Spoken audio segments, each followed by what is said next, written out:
ترمذی حدیث نمبر 2219۔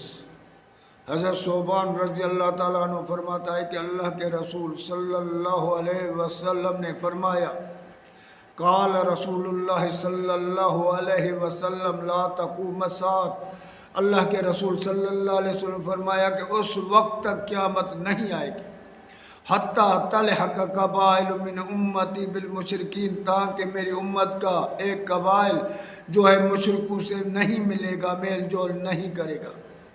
وَحَتَّى يَعْبُدُ الْأَوْثَانَ، اور حتیٰ کہ اوثان کی عبادت کی جائے۔ اوثان کیا ہے؟ ہر وہ چیز جس کی اللہ کے سوا عبادت کی جاتی ہے، چاہے وہ درخت ہو، چاہے آگ ہو، چاہے سورج ہو، چاہے چاند ہو، چاہے پانی ہو، کچھ بھی ہو، چاہے قبر ہو، جس کو جو چیز ہو اللہ کے سوا جس کی بھی عبادت کی جاتی ہے وہ اوثان ہے۔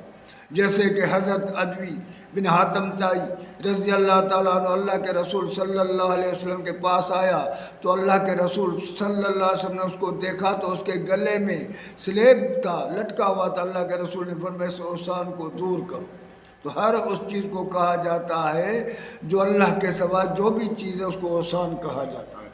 تو اللہ کے رسول نے فرمایا وَأَنَّهُ سَيَكُونُ فِي أُمَّتِي 30 كَذَّابُونَ، اور اس وقت تک بھی نہیں آئے گی جب تک میرے امت میں 30 جو ہے نا وہ جھوٹے کذاب نہیں پیدا ہوگے۔ کلہم یزعم انہ نبی، اور ہر ایک کا یہی خیال ہوگا کہ وہ نبی ہے، یعنی 30 جھوٹے نبی دعویٰ کرنے والے ہوں گے، نبوت کی دعویٰ کریں گے کہ ہم نبی ہیں، ہم نبی بن کر آئے ہیں۔ اللہ کے نبی نے فرمایا اس وقت تک کوئی قیامت نہیں آئے گی جب یہ پیدا نہیں ہوگی۔ وَأَنَّ خَاتِمُ النَّبِيِّينَ لَا نَبِيَّ بعدی، میں نبیوں کو ختم کرنے والا خاتم النبیین ہوں، میرے بعد کوئی نہیں آئے گا جو یہ دعویٰ کرے کہ نبی آئے گا وہ جھوٹا ہے، کذاب ہے۔